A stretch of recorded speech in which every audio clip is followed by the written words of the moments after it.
One of the most powerful tools for living longer isn't found in a pill bottle, a gym membership, or an expensive supplement. The secret to adding years to your life is something you can start practicing right now, completely free and available to absolutely everyone. I'm talking about gratitude.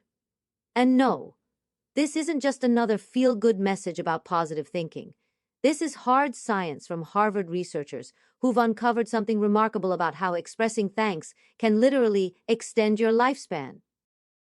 Today, I'm breaking down 3 surprising truths about gratitude and longevity that will completely change how you think about this simple practice. You'll understand not just why gratitude matters, but exactly how to use its power starting today. Here's what the research shows. For decades, scientists have suspected that our mental and emotional states affect our physical health, but proving this connection has been challenging. That's what makes this new research so groundbreaking. A major study published in JAMA Psychiatry examined data from nearly 50,000 women with an average age of 79 who were enrolled in the famous long-term Nurses' Health Study. The researchers measured participants' levels of gratitude and then tracked their health outcomes over a 4-year period. What they discovered was stunning. Women with the highest gratitude scores had a 9% lower risk of dying during the study period compared to those with the lowest gratitude scores. 9% might not sound enormous at first, but consider this.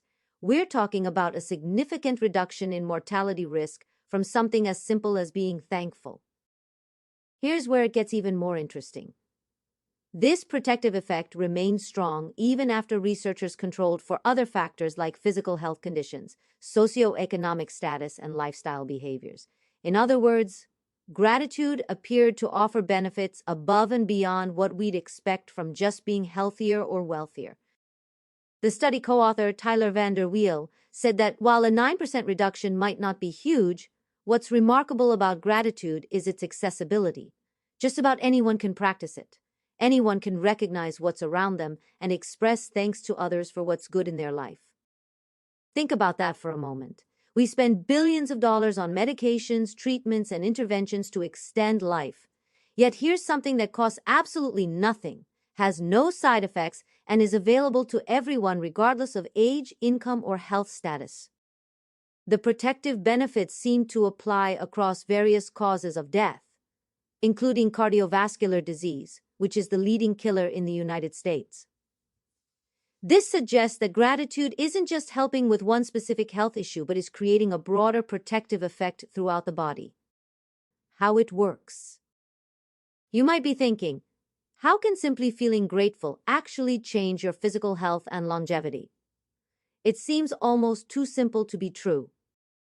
This is where the research gets really fascinating. The Harvard study was observational, meaning it can't definitively prove that gratitude directly causes longer life, but researchers have developed several compelling theories about the mechanisms at work. First, there's the motivation factor. People who regularly practice gratitude appear to be more motivated to take care of themselves. They're more likely to exercise regularly, keep their medical appointments, eat nutritious foods, and avoid harmful behaviors. Gratitude creates a positive feedback loop. When you're thankful for your life and your body, you naturally want to protect and nurture them.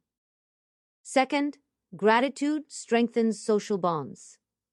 When you express thanks to others, you're not just being polite. You're actively building and reinforcing your social support networks. We know from decades of research that strong social connections are one of the most powerful predictors of longevity. People with strong social ties live longer, recover faster from illness, and experience better mental health throughout their lives. Expressing gratitude to the people in your life deepens those relationships. It makes others feel valued and appreciated, which in turn makes them more likely to support you when you need it. This creates a cycle of mutual support and connection. Third, there's the happiness factor. Happiness alone has a relatively modest effect on mortality risk, but it's still a contributing factor. Gratitude is one of the most reliable ways to boost happiness and life satisfaction. When you regularly focus on what's good in your life rather than what's lacking, your overall emotional state improves. But gratitude isn't just about feeling happy. It's about recognizing value, acknowledging gifts received, and connecting with something larger than yourself. This deeper form of positive emotion appears to have more profound effects on health than simple pleasure or excitement. One caveat: this particular study focused on older female nurses, so researchers are still investigating whether these effects apply equally to men, younger populations, and people from different backgrounds. The preliminary evidence suggests that gratitude's benefits are likely universal, even if the magnitude of effect might vary. Practical application. Here's the best part. Gratitude isn't just a trait you're born with or without. It's a skill you can actively develop and strengthen, much like building a muscle. The Harvard researchers have identified several evidence-based practices you can start using immediately. First, ask yourself evocative questions. Rather than just hoping gratitude will spontaneously appear, prompt it deliberately. Try asking yourself questions like, what happened today that was good?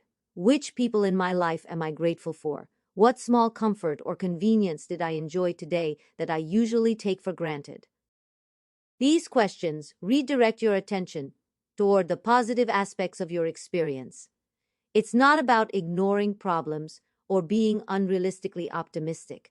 It's about achieving a more balanced perspective that includes both challenges and gifts. Second, write it down. The simple act of writing a thank you note or keeping a gratitude journal forces you to slow down and reflect more deeply. When you put gratitude into words, you process it more thoroughly, which strengthens the neural pathways associated with thankfulness. Writing to someone else has the added benefit of strengthening your relationship with them. It communicates that you notice and value their positive impact on your life. This doesn't have to be complicated or time-consuming. Even a brief text message expressing genuine thanks can be powerful. Third, practice savoring. This mindfulness technique involves consciously pausing to fully experience the good things in your immediate environment. Maybe it's the warmth of sunlight through a window, the taste of your morning coffee, or the comfort of a soft blanket. The key is to deliberately slow down and pay attention. In our rushed, distracted modern lives, we often miss the small positive experiences happening all around us. Savoring helps you notice them, and noticing naturally leads to gratitude. The evidence is clear and compelling. Gratitude is far more than a pleasant emotion or a social nicety. It's a science-backed practice with measurable effects on physical health and longevity. What makes this finding so powerful is its accessibility. You don't need money, special equipment, or expert training. You just need the willingness to pause, notice the good around you, and express thanks. So I'll leave you with the question posed in the research: what are you grateful for today? Take a moment right now to think of 3 specific things, and then consider making gratitude a daily practice. Your future self might just thank you for it with a few extra years of life. If you found this valuable, please like and subscribe for more evidence-based health insights. And leave a comment sharing one thing you're grateful for today. Thanks for watching, and I'll see you in the next video.